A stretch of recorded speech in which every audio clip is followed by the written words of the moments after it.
జగన్మాత స్వరూపంలో పిల్లలందరి పాలన చేయటం నా కర్తవ్యం.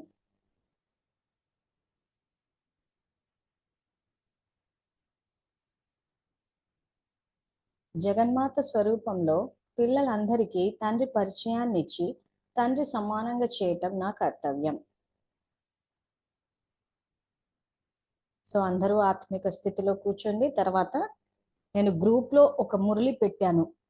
ఆ డేట్ ఉన్న మురళి తీసుకోండి, ఎదురుగా పెట్టుకోండి. ఎందుకంటే మనం ఏదైతే కర్మ ఫిలాసఫీ అని చెప్పి ఇన్ని రోజులు క్లాసులు తెలుసుకున్నామో, ఇప్పుడు ఆ సమస్యల పరిష్కారం నేను ఆల్రెడీ చెప్పాను.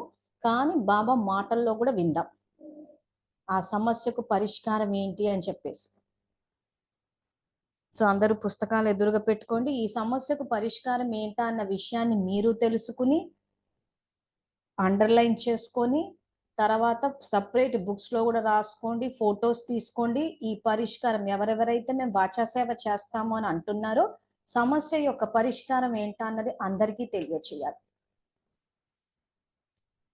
తో వాచా సేవ అనేసరికి అన్ని మురళీలు కూర్చొని చెప్పడం అని కాకుండా సారాన్ని చెప్పినా కానీ ఈ రోజుల్లో అందరికీ కావాల్సింది సమస్యలకు పరిష్కారమే, సారమే ఇక్కడ అందరికీ కావాలి. కాబట్టి ఇలాంటి పాయింట్లు చెప్తూ పోతే ఏమవుతుందంటే అందరికీ టచ్ అవుతుంది. సమస్యకు పరిష్కారం తెలిసినప్పుడు అందరూ వినడానికి కూడా ఇష్టపడతారు, బాబాకి దగ్గర అవుతారు. సో మధ్యాహ్నం ఏదైతే క్లాస్ చెప్పానో అత్యాచారాల గురించి, సో జ్ఞానంలో లేని వారు ఏం చేస్తారు అని అంటే వాళ్ళకు శక్తి ఇవ్వాలి అని అంటే ఫస్ట్ మనం భగవంతుడి పాత్ర ఏంటో చెప్పాలి. సో ఇప్పుడు అత్యాచారం జరిగాక ఏం చెయ్యాలి, జరగకుండా ఆగాలంటే ఏంటని మనం ఆల్రెడీ తెలుసుకున్నాం. సో ఇప్పుడు ఈ గ్రూప్ లో ఉన్న వాళ్ళు సేవలు చెయ్యాలి అనుకునే వాళ్లకు ఏవైతే నేను సూచనలు ఇస్తున్నా అందులో ఒక సూచన ఏంటంటే, చాలా మంది మీ ఊర్లలో డ్వాక్రా గ్రూపుల సెల్ఫ్ హెల్ప్ గ్రూప్స్ డ్వాక్రా మహిళలను అంటారు, ఆ గ్రూపుల్లో ఉన్నారు మీరంతా. ఉన్నప్పుడు మీకు రెగ్యులర్ గా మీటింగ్స్ అవుతూ ఉంటాయి.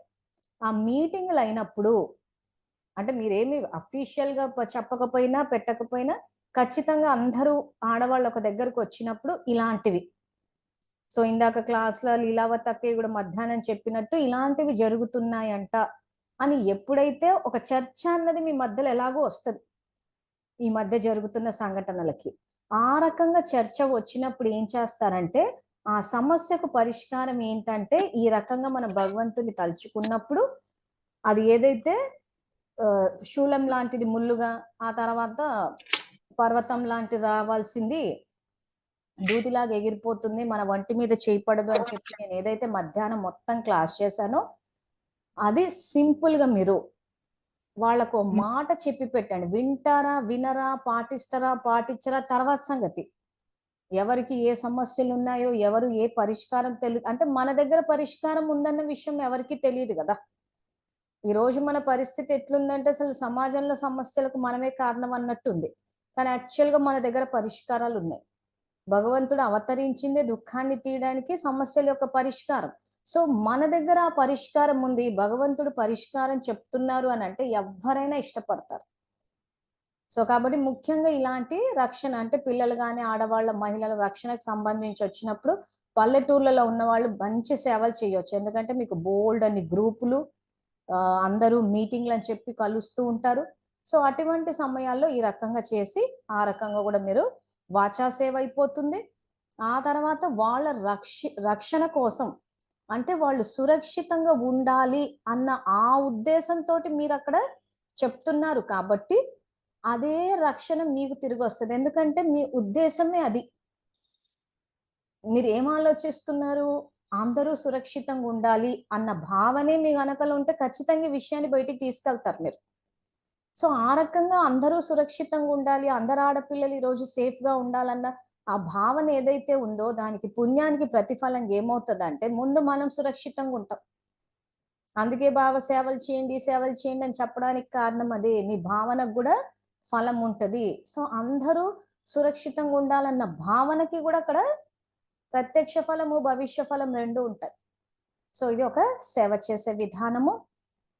తర్వాత ఇప్పుడు ఈ మురళిని ఎదురుగా పెట్టుకుని కింద నుంచి 14వ లైన్. సో మనం ఇన్ని రోజులు ఏం తెలుసుకున్నాము, కార్మిక్ ఫిలాసఫీ తెలుసుకున్నాము, పిల్లల గురించి తెలుసుకున్నాము, డబ్బు సమస్యలు తెలుసుకున్నాము, సంబంధాల పరంగా సమస్యలు తెలుసుకున్నాము. సో ఇవన్నీ ఏమైపోయినాయి, మనకు ఒక స్టేజ్ లో లోటు వచ్చేసింది. ఆ లోటుని ఎలా నింపుకోవాలి అని చెప్పేసి మనము దీర్ఘాయుష్మాన్ భవ, తర్వాత నిరోగి భవ అన్న వరదానాల గురించి తెలుసుకున్నాము. ఆ తర్వాత బాబా ఇచ్చిన ప్రాప్తుల్లో జ్ఞాన ధనాన్ని ఎలా పంచాలి అని చెప్పి అవి తెలుసుకున్నాం మనము. సో ఈ సబ్జెక్ట్ అంతా ఇప్పుడు అయిపోయింది. సో ఓవరాల్ గా చెప్పేశాను నేను. సో అది అసలు ఇప్పుడు ఆ లోటు నింపుకోవాలి అంటే పుణ్యం బ్యాకప్ ఉంటే ఓకే ఫైన్, కానీ అందరం ఆల్మోస్ట్ తగ్గిపోయింది, మనకి లోటు వచ్చేసింది. సో ఇప్పుడు చేస్తే ఇప్పుడే ఫలం వస్తుందని కూడా మనం తెలుసుకున్నాము. కానీ ఎక్కడ చెప్పారు ఆ విషయము అన్నది మీకు రుజువు చూపించడానికి ఈ మురళి, చాలా మురళిలో ఉంది కానీ ఈ మురళిలో కూడా ఉంది కాబట్టి ఒకసారి అంటే ఇందులో సద్గురు పాత్ర ఇప్పుడు నడుస్తుంది ఏదంటే సద్గురు పాత్ర. సో సద్గురువుగా ఆయన ఏం చేస్తున్నారు, శిక్షణ ఇస్తున్నారు, తర్వాత వరదానాలతోటి మనకి సలహాలు ఇస్తున్నారు, శక్తిని కూడా అంటే మన యొక్క స్థితిని పెంచుతున్నారు. సో ఇప్పటి నుంచి ఇంకా సద్గురు వారం అంటే మన దృష్టి సద్గురువు యొక్క పాత్ర మీదకి వెళ్ళాలి, ఆయన ఇచ్చే శిక్షణ మీదకి వెళ్ళాలి, సంకల్పాలు ఎలా వాడాలి, శక్తులు ఎలా వాడాలి అని ఏదైతే బాబా సద్గురువు రూపంలో శిక్షణ ఇస్తున్నారో ఆ శిక్షణ వైపు మన ధ్యాస వెళ్ళాలి. ఆ తర్వాత మనము మాస్టర్ సద్గురువులమై అందరికీ శిక్షణ ఇవ్వాలి, అందరికీ వరదానాలు ఇవ్వాలి. సద్గురు వారం అంటే అది ఒక రోజు కాదు అంటారు. దానికి సంబంధించిన వీడియో కూడా నేను గ్రూప్ లో అంటే ప్రత్యేక శీర్షికలు అన్న దాంట్లో ఉంది, ప్రతిరోజు సద్గురు వారమే. సో సేవాదారులు అది గ్రూప్ లో పోస్ట్ చేయొచ్చు. మీరంతా బాగా ఉత్సాహంగా ఇలా మాట్లాడగానే అలా పోస్ట్ చేసేస్తున్నారు. నిజంగా నా ఆశీర్వాదాలు శుభకామనలు మీ అందరికీ. ఆ రకంగా అందరి జీవితం సులువు అవ్వాలని మీరే వెతికేసి పెట్టడము. సో ప్రతిరోజు సద్గురు వారం అనే అంటున్నాడు. అంటే ప్రతిరోజు ప్రతి నిమిషము మాస్టర్ సద్గురువులై అందరికీ మనము బాబా చెప్పినట్టు శిక్షణ ఇవ్వాలి. ఏ విషయంలో శిక్షణ ఇవ్వాలి, బాబా ఇచ్చిన ఖజానాలు ఎలా వాడాలి, వాటిని ఎలా పెట్టుబడిగా పెట్టుకుని మనం ప్రాప్తులు సంపాదించుకోవాలి అన్న శిక్షణను ఇవ్వాలి, వరదానాలు ఇవ్వాలి. సో ఇన్ని సంవత్సరాల నుంచి అంటే ఆల్రెడీ సద్గురు పాత్రకు సంబంధించి వరదానాలు ఎలా చేయాలని చెప్పి మనము దీర్ఘాయుష్మాన్ భవ, తర్వాత నిరోగి భవ వరదానాలు ఇవన్నీ తెలుసుకున్నాం. ఇప్పుడు ఈ మురళి ఏదైతే మీ అందరినీ ఓపెన్ చేసి పెట్టుకోమని చెప్పానో ఇందులో సద్గురు పాత్ర కూడా ఉంది. సో కాబట్టి ఈ పాత్రని కూడా ముందుకు తీసుకెళ్లాలంటే అందరికీ అవగాహన కల్పించాలి. మనము మాస్టర్ సద్గురువులమై కూడా సేవ చేయాలి. మళ్ళీ ఎవరెవరైతే సేవలు ఏం చేయాలని ప్రశ్నలు అడుగుతున్నారో అలాంటి వాళ్ళు ఇక్కడ జాగ్రత్తగా వినాలి. ఏ స్థితిలో చేస్తున్నాం, ఏ పాత్రలో చేస్తున్నాం. బాబా సమాన సేవ అంటే మనం కూడా శిక్షణ ఇవ్వాలి. ఒకవేళ మీరు ఇంతవరకు జ్ఞానంలోకి వచ్చినంత వరకు మీరు శిక్షణ ఇస్తూ పోతున్నారు అని అంటే బాబా సమానమైన సేవ చేస్తున్నారని అర్థం. అలా కాకుండా మీరు ఇంతవరకు ఎవ్వరికీ శిక్షణ ఇవ్వలేదు అనుకోండి, ఖజానాలు ఎలా వాడాలి, ఎలా పెట్టుబడిగా పెట్టుకోవాలి అని శిక్షణ ఇవ్వలేదు అని అంటే మీరు పూర్తి సేవలు చేయలేదని అర్థం. సో ఇప్పుడు మీ ప్రాప్తి చెక్ చేసుకోండి ఎంత వచ్చింది అని చెప్పి. సో ఒకవేళ చేస్తే ఇంతకాలం మంచిదే, ఒకవేళ చెయ్యకపోతే ఇప్పుడు మొదలు పెడతా. సో శిక్షణ ఇవ్వాలి అందరికీ, అది ఏ రకంగా వాడాలి చెప్పాలి. నేను క్లాసుల్లో ఆల్రెడీ చెప్పేశాను ఆ ఖజానాల గురించి. దానివల్ల ప్రాప్తులు ఏమొస్తాయి అన్నది కూడా మనం పూర్తి మురళిలు ఎదురుగా పెట్టుకుని తెలుసుకున్నాం. సో ఇప్పుడు మనకి ఉదాహరణకి ఈ శాంతి, ప్రేమ, సంతోషము, ఈ ఖజానాలు లోటుగా ఉన్నా, ధనం లోటుగా ఉన్నా, సంబంధాల పరంగా సమస్యలుండి అక్కడ లోటుగా ఉన్నా, ఎటువంటి సమస్యలతోటి ఏ లోటు ఉన్నా కానీ ఇప్పుడు సేవలు చేసి ఆ లోటుని నింపుకోవచ్చు. చేస్తే ప్రత్యక్ష ఫలం ఇప్పుడే ఇచ్చేస్తా అంటున్నారు. సో అది ఏంటా అన్నది బాబా వాక్యాల్లోనే తెలుసుకుందాము. So 21 December 1989 Murali 21/12/89 220 page number కింద నుంచి 14వ లైన్. సో ఇందులో ఎవరైతే ప్రతి అడుగు శ్రేష్ఠ సలహానుసారం వేస్తారో అక్కడి నుంచి చదువుతున్నాను నేను. సో అక్కడ బాబా ఇంకొంచెం ముందుకెళ్తే శిక్షకుని రూపంలో స్మృతి చేస్తే ఈశ్వరీయ విద్యార్థి యొక్క నశ ఉంటుంది, సద్గురు ప్రతి అడుగులో వరదానాల ద్వారా నడిపిస్తున్నారు. ప్రతి కర్మలో శ్రేష్ఠ సలహా అనేది వరదాత యొక్క వరదానం. సో ఎవరైతే ప్రతి అడుగు శ్రేష్ఠ సలహానుసారం వేస్తారో వారికి ప్రతి అడుగులో కర్మలో సఫలత యొక్క వరదానం సహజంగా స్వతహాగా మరియు తప్పక ప్రాప్తిస్తుంది. సద్గురువు యొక్క సలహా శ్రేష్ఠ గతిని ఇస్తుంది. గతి సద్గతిని ఇస్తుంది. శ్రేష్ఠ సలహా మరియు శ్రేష్ఠ గతి. గతి అంటే మీ మధుర ఇల్లు, సద్గతి అంటే మీ మధుర రాజ్యం. వీటిని అయితే ప్రాప్తింప చేసుకుంటారు కానీ బ్రాహ్మణ ఆత్మలకి మరో విశేష గతి ప్రాప్తిస్తుంది. అది ఏమిటంటే అని చెప్తున్నారు. నేను చదువుతాను. సో ఇక్కడ ఈ 4 వాక్యాలను ఏం చెప్తున్నాడు బాబా? ఇప్పుడు సద్గురువుగా నేను మీకు శ్రేష్ఠ సలహాలు ఇస్తాను అంటున్నాడు. సో మురళీల ద్వారా ఇచ్చేస్తున్నారు. అలా కాకుండా మన వ్యక్తిగత జీవితానికి సంబంధించి మనకి ఇంకేమైనా సలహాలు కావాలి. ఎందుకంటే ఎంత జ్ఞానం చదివినా గానీ ఒక్కోసారి మన జీవితంలో వచ్చే సమస్యలకు కొంత కన్ఫ్యూజ్ అయిపోతూ ఉంటాం. ఎలా అడుగు ముందుకు వెయ్యాలి అన్న ప్రశ్న వస్తుంది. బాబా నుంచి సలహా తీసుకోవాలి. ఆయనకు మించిన సర్వజ్ఞుడు ఇంకెవ్వరూ లేరు కాబట్టి ఆయన సలహా పాటించడం ఉత్తమం. వాళ్ళ సలహాలు వీళ్ళ సలహాలు పాటిస్తే ఏమి ఇస్తారు? వాళ్ళ బుద్ధికి తోచింది ఇస్తారు. కానీ మనం ఎక్కడెక్కడ జన్మలు తీసుకుంటూ వస్తున్నాము, ఏమేమి ఖాతాలు జమ చేసుకుంటూ వస్తున్నాం, ఇవన్నీ బాబాకే తెలిసి ఉంటది. కాబట్టి మన స్థితికి, పరిస్థితికి, మన కర్మకు దానికి తగ్గట్టు సలహా ఇస్తాడు. సో బాబా నుంచి సలహాలు ఎలా అడుగుతారు? పరంధామంలో మనం వెళ్ళి రాత్రిపూట అన్ని సేవలు చెప్పడం కానీ, లేకపోతే సేవలు అయిపోయినాక వెళ్ళడం కానీ, లేకపోతే పొద్దున కానీ బాబాతోటి ఏం మాట్లాడాలి? ఇవే సలహాలు. ఈ రోజు ఈ సమస్య వచ్చింది, ఈ రోజు ఈ పరిస్థితిలో నేను ఏం చెయ్యాలి అని సంకల్పం ద్వారా కనెక్ట్ అవుతారు. వ్యర్థాన్ని తగ్గిస్తే ఆయన చెప్పేది మీకు వినిపిస్తుంది. వినిపించడం అంటే ఇప్పుడు నేను మాట్లాడితే వినిపించినట్టు కాదు, టచ్ అవ్వడం. కాబట్టి ఇంకా మీ ఫోకస్ అంతా ఇప్పుడు సమర్థము, వ్యర్థము. సమర్థ కర్మలు, వ్యర్థ కర్మలు.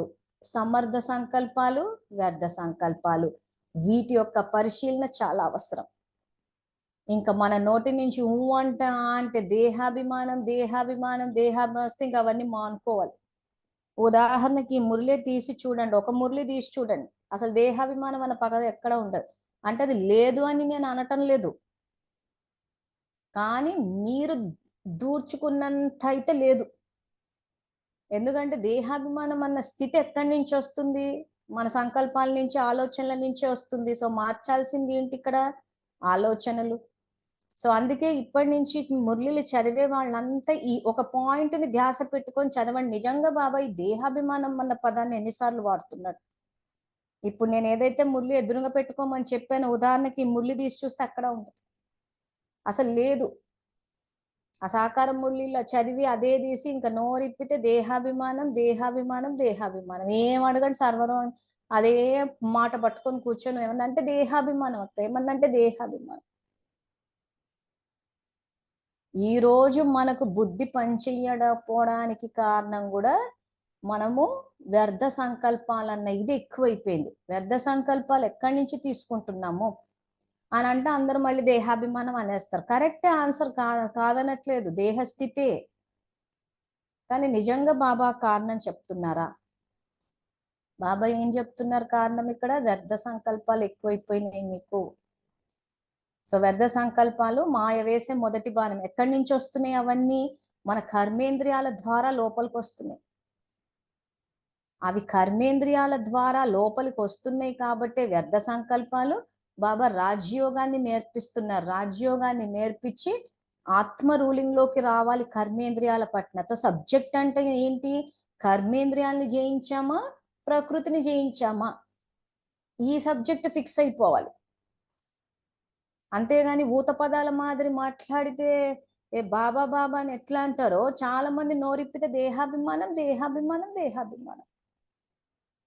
మన భాష బాబా భాష సమానంగా ఉండాలి. ఆయన భాషలో ఏం పదాలు వాడుతున్నారు, సో ఆయన భాషని గమనించి ఆయన చెప్పిన భాష మాట్లాడాలి. ఆయన ఏది ఆలోచించమంటున్నారో అదే ఆలోచించాలి.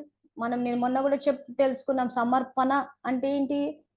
సమర్పణ యొక్క విశాల రూపం అని చెప్పి బాబా ఏం చెప్పారు? మీ యొక్క మనస్సు, మీ యొక్క ప్రతి విషయము, ప్రతిది సమర్పణ అన్నారు. మీ సమయము, మీది మనస్సు అన్ని. సో భాష పరంగా కూడా బాబా ఏ భాష మాట్లాడతారో అదే మాట్లాడాలి. సో బాబా రివైజ్డ్ కోర్స్ మురళీలు అంటే అవ్యక్త మురళీలు అంటున్నాం. బాబా రివైజ్డ్ కోర్స్ మురళి చదవమంటే సాకారం చదువుతామంటున్నారు. భావాన్ని మార్చమంటే భాషను మారుస్తున్నారు. భాషని మార్చమంటే భావాన్ని మారుస్తున్నారు. ఇంకా అంత మన ఇష్టం అన్నట్టుంది. సో అంతా మన ఇష్టం అని చెప్పి ఏం చేస్తున్నాము?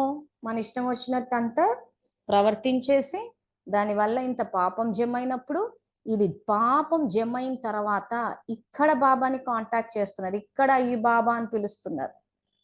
ఎక్కడ తలుచుకోవాలి బాబాని? ఇక్కడ కర్మ స్టార్ట్ చేసేటప్పుడు తెలుసుకోవాలి. సో కర్మ స్టార్ట్ చేసేటప్పుడు గనక ఆయనని తలుచుకుంటే అన్ని శ్రేష్ట కర్మలే జరుగుతాయి. కాబట్టి పాపమే జమ కాదు. ఇప్పుడు ఏం చేస్తున్నాం మనము? ఈ స్టార్టింగ్ పాయింట్ అయిన కర్మల దగ్గర ఆయనని తలుచుకోకుండా ఎండింగ్ పాయింట్ అయిన ఈ కర్మ పర్యవసానం ఏదైతుందో పాపము, అక్కడ తలుచుకుంటున్నాం ఆయన. అందుకని ఆయన ఏమంటున్నారు? నన్ను స్మృతి చేయండి, నన్ను స్మృతి చేయండి అంటే దేనికోసం అనుకుంటున్నారు? టైం పాస్ కోసం కాదు. ఆయన ఏదో పబ్లిసిటీ ఇచ్చేసుకుని పాపులర్ అయిపోదామని కాదు. ఆయనని స్మృతి చేస్తే కర్మలు శ్రేష్టంగా ఉన్నప్పుడు ఈ ఎండింగ్ పాయింట్ ఏదైతే పాపం ఎదురుగా వచ్చినప్పుడు అల్లాడిపోతున్నామో, అప్పుడు బాబాని ఆర్తనాదాలు చేస్తున్నామో ఆ అవసరమే రాదు అంటున్నాడు. సో స్టార్టింగ్ పాయింట్ దగ్గర కాంటాక్ట్ చేయాల్సిన చోట ఎండింగ్ పాయింట్ దగ్గర కాంటాక్ట్ చేస్తున్నాం ఆయన. ఆ దుఃఖం రాగానే, పాపాలు రాగానే అప్పుడు కాంటాక్ట్ చేస్తే వెంటనే ఆయన ఏం చేస్తున్నాడు? జ్ఞానం ఇస్తున్నాడు, శక్తిని ఇస్తున్నాడు. సో ఈ రోజు నా జీవితంలో ఏదైనా దుఃఖం వచ్చింది అని అంటే అక్కడ నేను తప్పు చేసుకున్నాను, ఏదో ప్రాప్తి లేదు అక్కడ నాకు. సో అందుకని ఏం చేస్తున్నాడు? ఎండింగ్ పాయింట్ దగ్గర కాంటాక్ట్ చేయగానే ఇమ్మీడియట్ గా జ్ఞానం, శక్తిని ఇచ్చి ఇప్పుడు చెయ్యండి, నేను ఇప్పుడు ఇచ్చేస్తా ప్రత్యక్షంగా అంటున్నాడు. అంటే ఎండింగ్ పాయింట్ లో గనక కాంటాక్ట్ చేసినా గానీ ఆయన సరిదిద్దుతా అంటున్నాడు. ఉదాహరణకి డబ్బును తీసుకుందాం. ఈరోజు డబ్బు లోటు వచ్చేసింది అందరికి. వచ్చినప్పుడు ఏం చేయమంటున్నాడు ఆయన? ఇప్పుడు సరిదిద్దండి అంటున్నాడు. సో ఫస్ట్ స్టెప్ నేను ఏం చేయాలి? ఈరోజు మళ్ళీ నాకు డబ్బు లేదు, నాకు సంబంధాలు లేవంటే దేహాభిమానం అన్నట్టు. దేహాభిమానం అని చెప్పి పట్టుకొని కూర్చోకుండా నా దగ్గర ధనం సమృద్ధిగా ఉన్నది అన్న సంకల్పం చెయ్యాలి. అసలు ఏముంది? ధనం లోటుగా ఉంది, ఇప్పుడు దీన్ని సరిదిద్దాలి. సో భగవంతుని తలుచుకుంటే వెంటనే సలహాలు ఇస్తాడు, శక్తి ఇస్తాడు, చేసుకుంటూ వెళ్ళాలంటే అది ఎట్లా ప్రాక్టికల్ లైఫ్కి తీసుకురావాలో చెప్తున్నాను ఇప్పుడు నేను. సో ధనం లోటుగా ఉన్నప్పుడు ఫస్ట్ మనం చేయాల్సిన పని, ఫస్ట్ థాట్ ఏంటంటే ఆత్మిక స్థితి. నేను ఆత్మను, శాంతి స్వరూపాన్ని, శివ పరమాత్మ నా తండ్రి అన్నది ఆత్మిక స్థితి. ఈ స్థితిలో నా దగ్గర ధనం సమృద్ధిగా ఉన్నది, ఈ సంకల్పం చెయ్యాలి. లేదు కానీ ఎందుకు చేయమంటున్నాడు?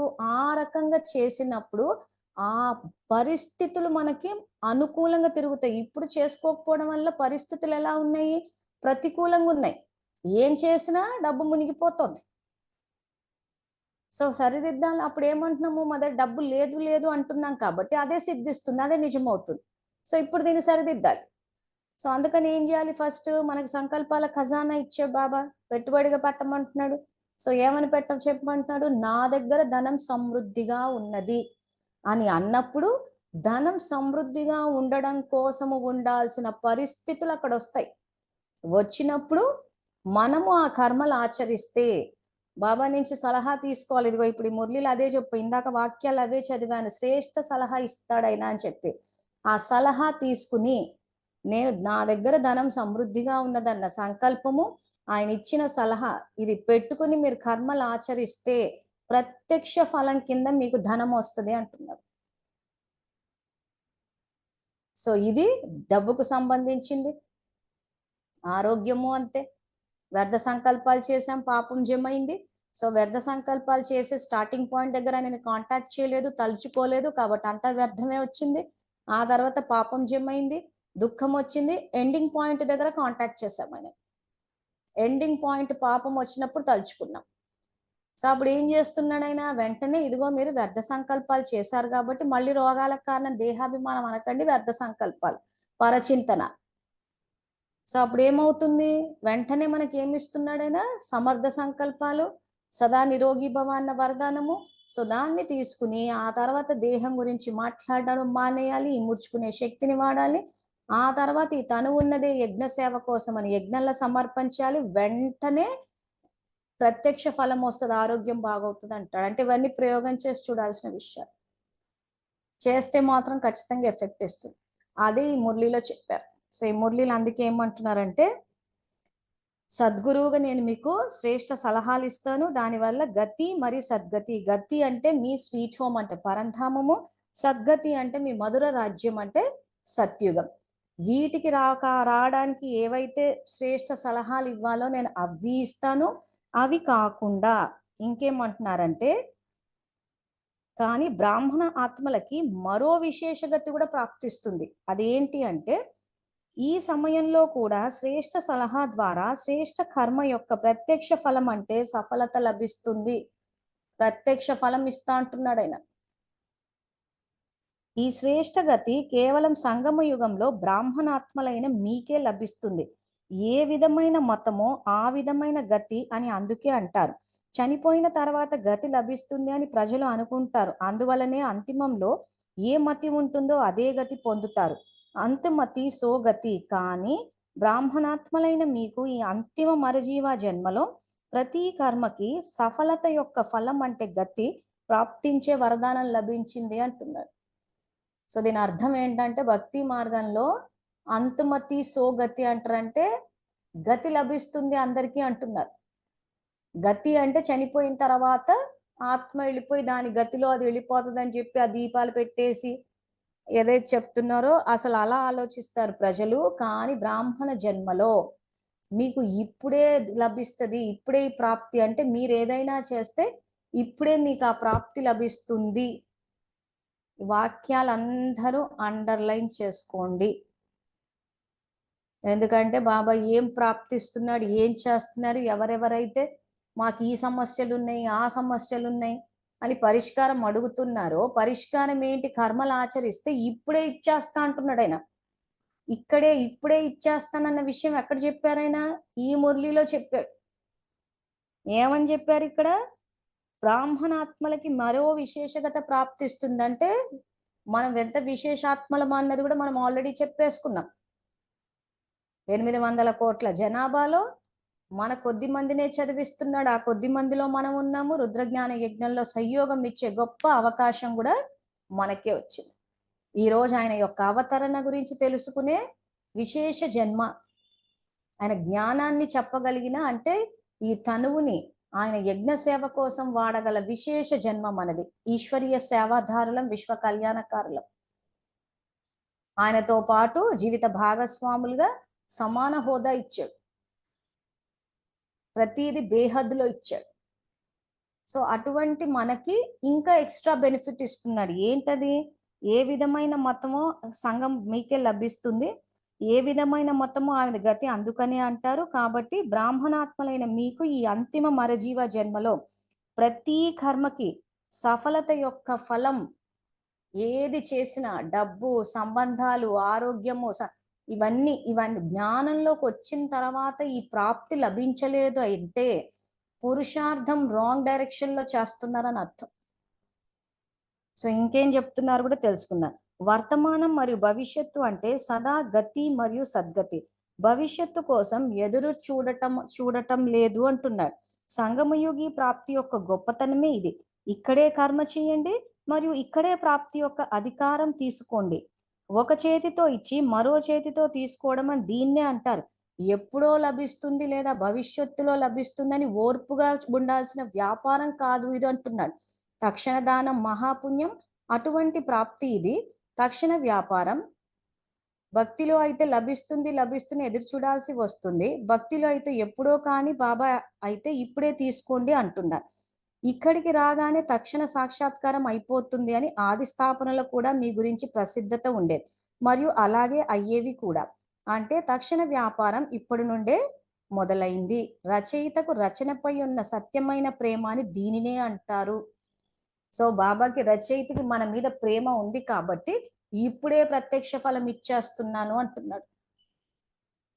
సో విద్యార్థులందరూ శ్రద్ధగా చదువుకునే వాళ్ళు, ఆసక్తి ఉన్న వాళ్ళు, సేవ చేయాలి అనుకున్న వాళ్ళు ఈ సందేశాన్ని, సద్గురువు యొక్క పాత్రని ముందుకు తీసుకెళ్ళాలి. కాబట్టి అండర్లైన్ చేసుకునేటప్పుడు ఎవరైతే ప్రతి అడగన్న 14వ లైన్ నుంచి ముఖ్యంగా ఈ లైన్స్ ఏవైతే ఉన్నాయో ఇక్కడే కర్మ చేయండి మరియు ఇక్కడే ప్రాప్తి యొక్క అధికారం తీసుకోండి, ఇక్కడే కర్మ చేయండి, ఇక్కడే తీసుకోండి అంటున్నాడు. సో ధనం సంపాదించాలి, ధనం లోటుగా ఉంది, ధనం సంపాదించాలంటే ధనం సంపాదించడం కూడా పవిత్ర కార్యము, తప్పు అనుకోద్దది. ప్రతిదీ ఈశ్వరీయ సేవ. ఈ రోజు మనం ఉద్యోగం చేస్తున్నా, వ్యాపారం చేస్తున్నా, వ్యవసాయం చేస్తున్నా, ఏది చేస్తున్నా, డబ్బు సంపాదిస్తున్నా అది ఒక పవిత్రమైన కార్యం. సో భక్తిలో చెప్పినట్టు ఏదో వదులుకోండి అని చెప్పేస్తే మరి ఈరోజు డబ్బు సంపాదించకపోతే ఎట్లా తింటాము? ఎవరిని ఏది అడగొద్దు అంటున్నాడు. యాచించుట కన్నా మరణించుట మేలు అన్నారు. సో వెళ్ళి అందరిని డబ్బు అడుగుతామా? ఈ రోజు మన దీనికోసం అని చెప్పి ఆయన పేరు పెట్టుకుని, అంటే ఉద్యోగ వ్యాపారం ఏమీ లేకుండా ఊరికి ఆయన పేరు చెప్పుకుని బతికేసి చేస్తామంటే కూడా సన్యాసుల్లోకి వెళ్ళిపోతూ ఉంటాం. ఈ సన్యాసాశ్రమ ధర్మం ఏదైతే ఉందో వీళ్ళంతా ఏం చేస్తున్నారు? ఉద్యోగ వ్యాపార వ్యవసాయాలు ఏం లేవు వీళ్ళకి. ఎప్పుడు చూసినా అవతల నుంచి తీసుకోవడమే. సో ఇటు బాబా చెప్పేది వినకపోవడము, ఆ తర్వాత అందరి దగ్గర యాచించడము, సో కర్మలు ఆచరించాలన్న విషయాన్నే పక్కన పెట్టేయడము. సో ఇలాంటివి చేస్తే ఎక్కడికి వెళ్తారు? ప్రతి మతంలో సన్యాసులు ఉంటారు, ఆ మతాల్లో ఆ సన్యాసుల్లోకి వెళ్తారు. అది జీవించే విధానం కాదు అంటున్నారు. సో మనం క్రైస్తవ మతం గురించి తెలుసుకున్నాము, ఇస్లాం మతం గురించి తెలుసుకున్నాం, బౌద్ధ మతం కనుక తీసుకుంటే బౌద్ధ సన్యాసులు ఎక్కువ మంది. వాళ్ళు అసలు తినడమే, తినాల్సిన సమయం వస్తే ఇంటింటికి వెళ్ళి అడిగి తింటారు. కానీ యాక్చువల్ శ్రీమతం ఏముంది? యాచించుట కన్నా మరణించుట మేలు అంటాడు. ఈ రోజు మనది మనం సంపాదించుకుని తినాలి. అయితే ఉద్యోగ వ్యాపార వ్యవసాయాలు లేదా దాన ధర్మాలు చేయడం వల్ల చాలా మందికి ఆస్తి సంక్రమిస్తూ ఉంటుంది. పిల్లలకు తండ్రి నుంచి, ఆడపిల్లలు కావచ్చు, మగపిల్లలు కావచ్చు, ఎవరైనా తండ్రి నుంచి ఆస్తి సంక్రమిస్తుంటది, డబ్బు వస్తుంటది, లేదా భార్యకు భర్త నుంచి వస్తుంటది. కొంతమంది భర్త చనిపోయిన తర్వాత కూడా పెన్షన్ వస్తూ ఉంటే భర్త పెన్షన్ తింటున్నాం అనుకుంటారు. కాదు, మీరు ఏవైతే దాన పుణ్యాలు చేశారో వాటి ప్రతిఫలంగానే డబ్బు వస్తుంది. సో ఆ రకంగా మన పుణ్యానికి ప్రతిఫలంగా మనకు రావాలి. ఇది బాబా చెప్పిన విధానం. అందుకే కర్మలు ఆచరించండి, చేస్తే ప్రాప్తి వచ్చేస్తుంది అంటున్నారు. ఈ రకంగా మనం చేయకుండా ఈ సంగమ యుగంలో రికార్డింగ్ నడిచేటప్పుడు నేను ప్రతిదీ అందరినీ అడిగి అడిగి అడుక్కుని చేస్తానంటే మాత్రం ఇంకా అక్కడికే వెళ్ళాల్సి వస్తుంది. రాజ్య పదవులు, పూజ్య పదవులు, శ్రేష్ఠ జన్మలు ఇవేవి రావు. సో అలా అడిగి తినడము కొంతమందికి. మరి ఇప్పుడు బౌద్ధ సన్యాసుల జీవన విధానం అయితే చూస్తే మాత్రం వాళ్ళు అడిగే తింటున్నారు. మరి ఆత్మకారకంగా అడిగి తినడం ఆ రకంగా వాళ్ళకేమి అనిపించట్లేదేమో మరి. ఎందుకంటే సన్యాసాశ్రమ ధర్మంలో అంతా అందరి మీద డిపెండ్ అయిపోయి ఉన్నారు. సో అందుకోసం అని చెప్పి కూడా అటువంటి సంస్కారాలు గనక సంగమ యుగంలో ఉంటే మాత్రము సన్యాసాశ్రమ ధర్మం 3500 సంవత్సరాల తర్వాత వస్తుంది. మరి సో 7 డే కోర్సులు తీసేసుకుంటే వచ్చేస్తాం కదా, మరి 3500 సంవత్సరాల తర్వాత సన్యాసాశ్రమం అంటే అప్పుడు దిగుతామా అని అంటే, ఇటువంటి సంస్కారాలు డెవలప్ చేసుకుంటున్నారు అని అంటే ఒక రకంగా మాయ చేతులు ఓడిపోయినట్టు. ఎందుకంటే చేయి చేస్తున్నారు. సో మేము బాబా సేవకు అడుగుతున్నాం, బాబా కోసం అడుగుతున్నాం అంటే మరి శ్రీమతం అయితే లేదు. బాబా అయితే మీరు సేవలు పెట్టండి, నేను సంయోగం ఇస్తా అన్నారు. సో ఇప్పుడు గనక అలాంటివి చేసినప్పుడు శ్రేష్ఠ ప్రాప్తులైతే ఎలాగూ పోయాయి. ఆ తర్వాత నెక్స్ట్ ఎక్కడ వస్తుంటాము? ఏదో ఒక ఇతర మతాల్లోకి వెళ్ళిపోతూ ఉంటాం. సో సన్యాసాశ్రమ ధర్మము సత్యుగం స్టార్ట్ అయిన తర్వాత 3500 సంవత్సరాలకు వచ్చింది. అంటే ఏం జన్మలు తీసుకుంటున్నామో దీన్ని బట్టి చూసుకోండి.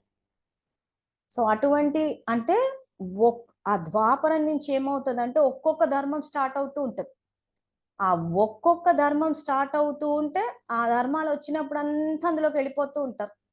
ఇక్కడో జన్మ, అక్కడో జన్మ, ఇక్కడో జన్మ చేసుకుంటూ పోతుంటే అందుకే బాబా ఏమంటున్నారు, వ్యర్థ చక్రాల్లో భ్రమిస్తూ ఉంటారంటారు. సో వ్యర్థ చక్రాలు ఎట్లా తయారవుతున్నాయి, వ్యర్థ జన్మలు ఎట్లా తయారవుతున్నాయి, ఇక్కడ ఆయన శ్రీమతం నుంచి విభేదిస్తున్నాం. ఆయన ఏమంటున్నారు, ఇదిగో నేను ఈ ప్రాప్తులు ఇస్తున్నాను, జ్ఞాన ధనాన్ని ఇస్తూ పోండి స్థూల ధనం వస్తుంది, ఇది ఇస్తూ పోండి ఇష్యూ వస్తూ ఉంటది. అంటే సింపుల్ గా మన భాషలో చెప్పాలంటే పని చేసి సంపాదించుకోవడం. మన వాడుక భాషలో మనం పని పని పని అంటాము, ఆయన భాషలో సేవ సేవ సేవ అంటాడు. అందుకే భాషని మార్చమని చెప్పాడు. అందుకే ఇల్లుని ఇల్లు కాదు సేవాస్థానం అన్నారు. కుటుంబ సభ్యులతో ఉన్నది కర్మ బంధన కాదు సేవా సంబంధం అన్నాడు. అంటే ఇస్తూ పోండి, కల్పం అంతా జమ అవుతుంది. సో జమ అవుతే ఏమవుతుంది, వచ్చే కల్పానికి ఉంటాం. అందుకని ఏమంటున్నాడు ఇక్కడ, భవిష్యత్తు గురించి ఎదురు చూడకండి అంటున్నాడు. క్లాస్ అయిపోయాక వాక్యాలు మళ్ళీ మళ్ళీ చదువుకోండి, మీకే అర్థమైపోతుంది. ఈ మురళి గనక అర్థమైతే ఎవరెవరైతే మా జీవితంలో ఈ సమస్య ఉంది మేము ఏమేం చెయ్యాలి అని అడుగుతున్నారో మీ ప్రశ్నలన్నిటికీ సమాధానం వచ్చేసింది. ప్రత్యక్ష ఫలం వచ్చేస్తుంది. డబ్బు లోటుగున్నా మీకు డబ్బు వస్తుంది, మీరు ఆయన చెప్పిన పద్ధతిలో చేస్తే.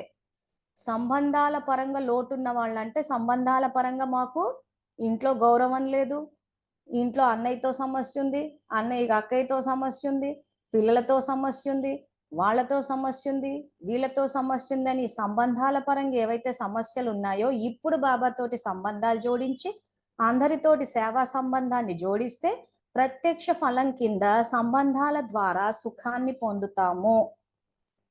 భవిష్యత్తు గురించి ఎదురు చూడాల్సిన అవసరం లేదు. వీళ్ళు వచ్చే కల్పంలో రిపీట్ అవుతారా అని చెప్పి వచ్చే కల్పం గురించి అవసరం లేదు. ఇప్పుడు సంబంధాలే స్నేహపరంగా మారిపోతాయి, మనం ట్రై చేయాలంతే. అంతే తప్పితే కొడుకుతో సంబంధం ఉంటే బాబా నాకు కొడుకు అయిపోతాడు, అక్కతో సంబంధం ఉంటే బాబా నాకు అక్క అయిపోతాడు, నాకు అమ్మతో సంబంధం ఉంటే బాబా అమ్మ అయిపోతాడని భజనలు చేయడం కాదు కర్తవ్యం. అందరితో సేవా సంబంధం ఉన్నదని సేవ చేసుకుంటూ వెళ్ళాలి.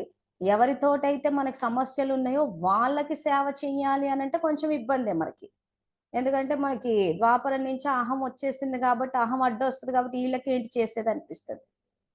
సేవ అంటే మళ్ళీ స్థూలంగా వెళ్ళిపోకండి. శుభ భావన శుభకామన వరదానాలు.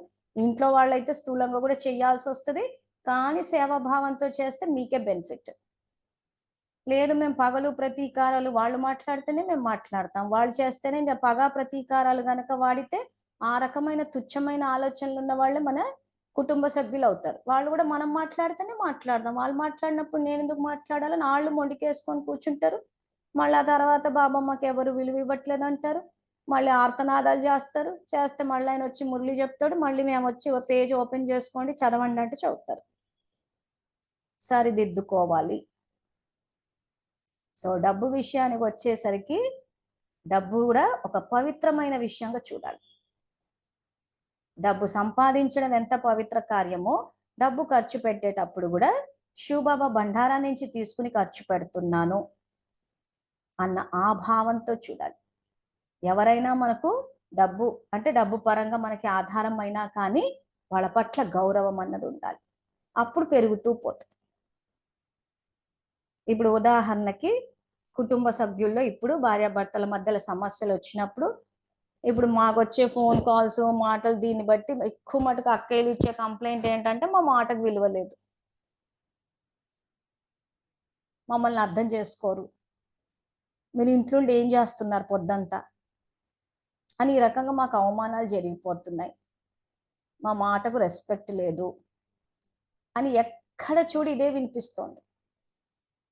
ఆఖరికి March 8 అని చెప్పి ఉమెన్స్ డే మహిళా దినోత్సవం ఒక దినోత్సవం పెట్టేసుకుని ప్రత్యేకంగా ఆ రోజు అందరు ఆడవాళ్ళు ఏం చేస్తున్నారంటే మామూలుగానే ప్రతి నిమిషం యాచక వృత్తి, మమ్మల్ని అర్థం చేసుకోరు, వినరు, చెయ్యరు, పెట్టరు, మాకు రెస్పెక్ట్ లేదు, మా మాట కొంత విలువ ఇవ్వండి, మేము ఏం అడగట్లేదు, కొంత గౌరవం ఇవ్వండి, సంవత్సరం అంతా ఏదైతే బాబా భాషలో చెప్పాలంటే యాచక వృత్తిలో ఉంటారో ఆ March 8 మహిళా దినోత్సవం రోజు అది పీక్స్కి వెళ్ళిపోతుంది. ఆ పీక్స్ వెళ్ళిపోయి ఇంకా ఆ రోజు ఇంకా వీడియోలు మెసేజ్లు ఇంకా రెస్పెక్ట్ ఇవ్వండి వీళ్ళు కూడా రెస్పెక్ట్ కావాలి మాకేమొద్దు కొంచెం రెస్పెక్ట్ ఇస్తే చాలు. ఎందుకు రెస్పెక్ట్ తక్కువ పడింది అని అంటే మీరు ఇవ్వలేదు కాబట్టి. బాబా ఏం చెప్పారు? గౌరవాన్ని కూడా సంపాదించుకోవాలి అన్నారు. ఎక్కడ చెప్పాడు ఈ పాయింట్? కల్పవృక్ష జ్ఞానం 2వ భాగంలో. శివబాబా మనకి ఏ రకంగా గౌరవం ఇచ్చారు, బ్రహ్మబాబా ఏ రకంగా దాన్ని ఆచరించి చూపించారు. Shivbaba theory, Brahmababa practical. So థియరీలో చెప్పిన శివబాబా కూడా ఈ రోజు అదే అన్నాడు ఆ మురళిలో, నేను పరంధామం నుంచి వచ్చి ఈ రోజు మీ దగ్గరకు వచ్చి అంటే మనకొచ్చి చెప్పడము మన పట్ల ఆయనకి ఇచ్చిన గౌరవం. అంతేగాని మీకు వీలున్నప్పుడు ఇంటికి రండి అని చెప్పేసి ఇప్పుడు చూస్తుంటాను చూసారా లౌకికంలో కొంతమంది విఐపీలు రమ్మని చెప్పేసి గంటలు బయట కూర్చోబెట్టేసి వీలున్నప్పుడు మాట్లాడడం లేకపోతే టైం లేదనడము. సో ఇవన్నీ అగౌరవానికి సూచనలే ఇప్పుడున్న లౌకిక ప్రపంచంలో. కానీ ఇక్కడ బాబా మనకి ఎంత గౌరవం ఇచ్చారు, ఆయనే వచ్చారు మన దగ్గరికి. ఎన్ని మైళ్ళు దూరం దాటి వచ్చాడు. మనం ఆయన దగ్గరికి వెళ్ళాల్సి, ఆయనే మన కోసం వచ్చి మన కష్టాలు ఏంటో ఆయనకు తెలుసు కాబట్టి మన దుఃఖాన్ని తీర్చడానికి జ్ఞానాన్ని, శక్తిని, ప్రేమని, సలహాలు ఇన్నిస్తే ఇది ఏంటి? గౌరవ సూచకం. మన పట్ల గౌరవం ఉంది కాబట్టి అది ఇచ్చారు. సో మనం అలాగే ఇస్తూ పోవాలి. సో ఈ రోజు ఈ సమస్య ఏదైతే చెప్తున్నామో ఆడవాళ్ళు మమ్మల్ని ఎవరు అర్థం చేసుకోవట్లేదు, మీరు ఇంట్లో ఏం చేస్తున్నారు సమస్యలు అని చెప్పేసి, ఎందుకు ఈ పరిస్థితి వచ్చిందంటే గౌరవాన్ని సంపాదించుకోలేదు. సో మీరు ఎక్కడో పూర్వజన్మల్లో దానాలు చేశారు, డబ్బు దానం చేశారు, చేస్తే ఏదో ఒక రకంగా వచ్చేస్తుంది. ఉద్యోగ వ్యాపార వ్యవసాయాలు సొంతగా చేసుకున్న వచ్చేస్తుంది, తండ్రి నుంచి ఆస్తి రూపంలో సంక్రమించవచ్చు, భర్త వైపు నుంచి రావచ్చు. సో ఈ రోజు ఉదాహరణకు ఒక వైఫ్ అండ్ హస్బెండ్ మధ్యలో పూర్వజన్మల్లో చేసుకున్నారు పుణ్యము, సో ఎక్కడి నుంచో వస్తుంది, చలో అది భర్త నుంచే వస్తుంది అనుకోండి, అంటే మీ పుణ్యమే అక్కడ వస్తుంది. సో వచ్చినప్పుడు ఏమవుతుంది? ఈ రోజు కడుపు నిండిపోతుంది, నిండిన తర్వాత 3 పూట తిన్న తర్వాత ఇక్కడ మన ఫిర్యాదు ఏంటి? మాకు రెస్పెక్ట్ లేదు. సో ఈ రోజు మీరు డబ్బు దానం చేశారు కాబట్టి ఏదో ఒక ఆత్మ ద్వారా మీకు డబ్బు వచ్చేస్తుంది, 3 పూటలు వచ్చేస్తుంది. సమస్య రెస్పెక్ట్ దగ్గరే వచ్చిందంటే మీరు పోయిన జన్మల్లో రెస్పెక్ట్ ని సంపాదించుకోలే, అది లోటు పడింది ఇక్కడ. ఆ లోటు పడేసరికి మేము ఇంట్లో ఈ రోజు ఉండి అన్నయ్య మీద ఆధారపడ్డాం కాబట్టి మమ్మల్ని లోకువ చేశారు అంటున్నారు. సో మీరు ఇంట్లో ఉండి అన్నయ్య మీద ఆధారపడడం వల్ల మిమ్మల్ని లోకువ చేయలేదు, మీరు గౌరవాన్ని సంపాదించుకోలేదు కాబట్టి అది మీకు ఆత్మ ద్వారా తిరిగి రావట్లేదు. ఇది కార్మిక్ ఫిలాసఫీ. సో మళ్ళీ రిపీట్ చేస్తున్నాను, మీరు పూర్వజన్మల్లో ధనాన్ని దానం చేశారు కాబట్టి, పుణ్యకార్యాలు చేశారు కాబట్టి దానికి ఫలితంగా ఈ రోజు మీకు తిండి వచ్చేసింది, డబ్బు వచ్చేసింది. సో అది తండ్రి ద్వారా అన్న రావచ్చు, భర్త ద్వారా అన్న రావచ్చు. ఇప్పుడు ఎగ్జాంపుల్కి మనము భార్యాభర్తల సంబంధాన్ని తీసుకున్నాం. సో 3 పూట్ల తిండి వచ్చేస్తోంది, మీరు చేసుకున్న పుణ్యానికే వస్తోంది. కానీ మీరేం ఆలోచిస్తున్నారు? తిండి కోసం అన్నయ్య మీద ఆధారపడ్డాం కాబట్టి మేము లోకువైపోయాము, మాకు గౌరవం లభించట్లేదు అంటున్నారు. సో మీరు తిండి కోసం ఆధారపడడం వల్ల మీరు లోకు అవ్వలేదు. మీరు పోయిన జన్మల్లో చేసుకునేటప్పుడు గౌరవాన్ని సంపాదించుకోలేదు కాబట్టి గౌరవం తిరిగి రాలేదు. కార్మిక్ ఫిలాసఫీ, ఏ బీజాన్ని నాటితే అదే ఫలం వస్తుంది, ఒక బీజాన్ని నాటితే ఎన్నో ఫలాలు వస్తుంది. సో డబ్బు గౌరవాన్ని సంపాదించుకోవాల్సిందే. సో ఈ జన్మలో ఆ రకంగా నన్ను ఆ లోకువ చేసేసాడని చెప్పేసి రకరకాలుగా చిత్రహింసలు పెట్టేసి ఫ్రై చేసేసి వేపుకు తినడం అంటారు. ఈరోజు భార్యని భర్తలు హింసించడం ఎంతవరకు నడుస్తుందో రివర్స్ కూడా జరుగుతుంది. ఆ రివర్స్ జరిగినప్పుడు ఏమవుతోంది? రకరకాలుగా చూపిస్తున్నారు, అతిగా మాట్లాడడం కానీ, అసలే మాట్లాడకపోవడం కానీ, కనీసం ఇంటికి వస్తే ఇంత నీళ్లు కాఫీ నీళ్లు పోయాక ఆ రకంగా టార్చర్లు పెట్టేసి వేపుకు తినేసి ఇంత పాపం జమ్మేసేసి అప్పుడు ఏమవుతుంది? ఈ జన్మ అయిపోతుంది ఇంత పాపపు ఖాతాతోటి. ఎవరైతే మనకు తెచ్చి సంపాదించి పెడుతున్నారో వాళ్ళ పట్ల అగౌరవం అన్నది ఇచ్చి ఇంత జమ చేశాం. వచ్చే జన్మ ఏమవుతుంది? మళ్ళీ పురుష శరీరం వస్తుంది, వచ్చినప్పుడు మళ్ళీ ఆ భర్త పోస్ట్లోకి వచ్చినప్పుడు ఇంకేదో ఎవరో ఆ పోస్ట్లోకి వచ్చి మీరు ఈ రోజు ఎట్లయితే ప్రవర్తించారో అదే తిరిగి చేస్తారు. సో ఈ రకంగా కార్మిక్ సైకిల్లో ఆ చక్రంలో ఇలా ఇరుక్కుంటూ పోతే బయటికి ఎప్పుడు వస్తారంటున్నాడు బాబా. ఈ జన్మలో మీరు చేశారు, మీ పుణ్యమే మీ ఇద్దరికి వచ్చింది. కానీ వర్తమానంలో ఏం చేశారు? గౌరవం ఇవ్వాల్సిన చోట విలువ లేదు అని చెప్పేసి వేపుకు తిన్నారు, చేశారు, పెట్టారు, అయిపోయింది. సో మీ పుణ్యాన్నే మీరు అక్కడ తిరస్కరించుకున్నారు. మీ నుంచి పూర్వజన్మలో గౌరవం ఇవ్వలేదు కాబట్టి ఇప్పుడు రావట్లేదు. సో ఇప్పుడు ఇవ్వలేదు, ఇప్పుడు మైనస్సే. శరీరం వదిలారు, ఈ స్త్రీ శరీరం అయిపోయి పురుష శరీరం వచ్చింది. పురుష శరీరం వచ్చినప్పుడు మరి అదే తిరిగి మళ్ళీ మీకు వస్తుంది కదా. మరి ఈ చక్రంలో నుంచి ఎట్లా బయటకు వస్తారంటే కనీసం ఇప్పుడు అన్న గాని సరిగ్గా చెయ్యండి పురుషార్థం అంటున్నాడు. ప్రతి ఒక్కరికి గౌరవం ఇవ్వండి అంటున్నాడు. ఎవరైనా మనకు మంచి కాదు కదా, చెడు చేసిన శుభభావన అని చెప్తున్నప్పుడు ఈ రోజు మనకి 3 పూట్ల తిండి పెడుతున్న కుటుంబ సభ్యుల పట్లని ఆ రకంగా అగౌరవంగా ఉంటే తిరిగి గౌరవం వస్తుందా? ఎలా సరిదిద్దాలి? ఇంక ఇప్పుడు ఇవ్వడం మొదలు పెట్టాలి. ఎవరెవరైతే అక్కయ్యలు మాకు ఇంట్లో గౌరవం లేదంటున్నారో అన్నయ్యతోటి ఇప్పుడు ఇవ్వడం మొదలు పెడితే, ఇక్కడ బాబా ఏమన్నారు? భవిష్యత్తు గురించి మీరు ఆలోచించాల్సిన అవసరం లేదు, ప్రత్యక్ష ఫలమే వస్తుంది అంటున్నారు. సో మీరు ఇవ్వడం అంటూ మొదలు పెట్టినప్పుడు మీ పాత పాపపు ఖాత ఏదైతే ఉంటుందో అదంతా పోవాల్సి వస్తుంది. ఎందుకంటే ఇప్పుడు మీరు మళ్ళీ రెస్పెక్ట్ని ఎంజాయ్ చేయాలి అన్నయ్య వైపు నుంచి. సో అప్పుడు ఏమవుతుంది? పాత ఖాతా అంతా పీక్స్కి వెళ్ళిపోతుంది కాబట్టి కొంచెం ఓపిక పట్టండి.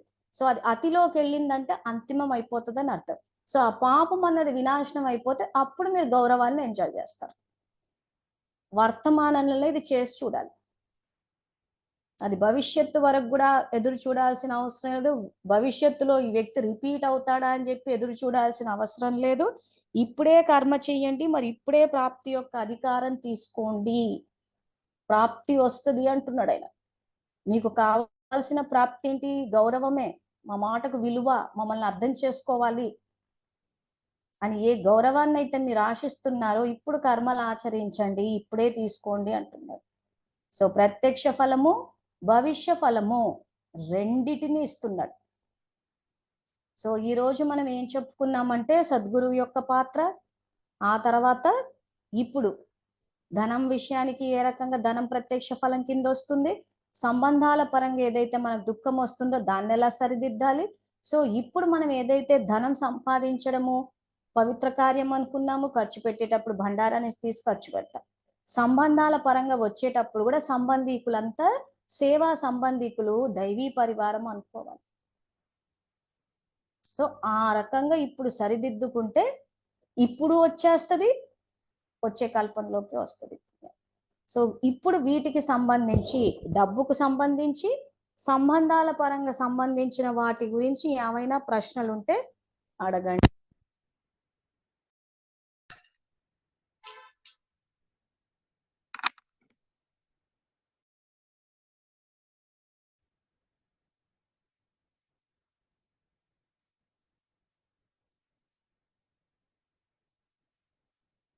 సో మైక్ ఆన్ చేసుకోవచ్చు.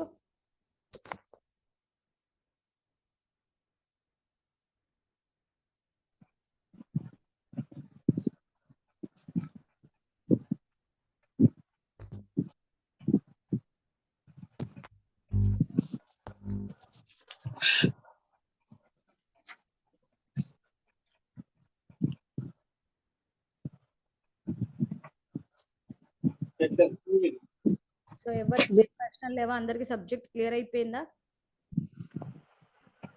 అయిపోతే ఇంకా ఆఫ్ చేస్తాను మరి.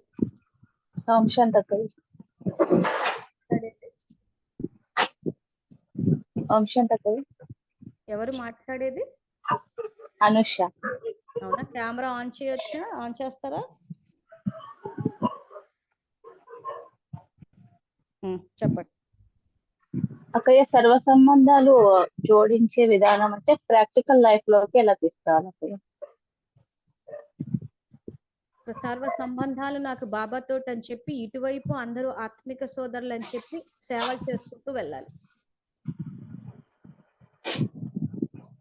అటువైపు అన్ని సంబంధాలు వచ్చాయంటే ఇటువైపు అంతా అందరూ ఆత్మిక సోదరులు అయిపోయారు కదా. సో వాళ్ళని సమానత్వంతో ట్రీట్ చేస్తూ ఇంకా ప్రతి నిమిషం సేవ చేస్తూ పోవాలి.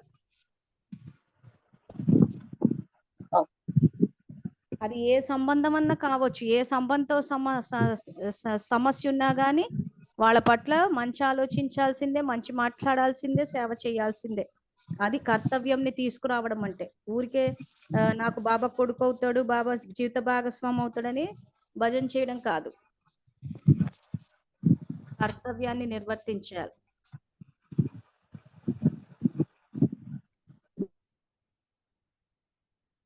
సో ఈ మెసేజ్ ఎవరైతే పెట్టారో సమర్థ సంకల్పాల ఖజానా గ్రూప్ లో ఏవైతే గ్రూప్ లో మెసేజ్లు పెడుతున్నామో 4 పూట్లు అవి చేయడమే. ఇంకెవరైనా ప్రశ్నలు?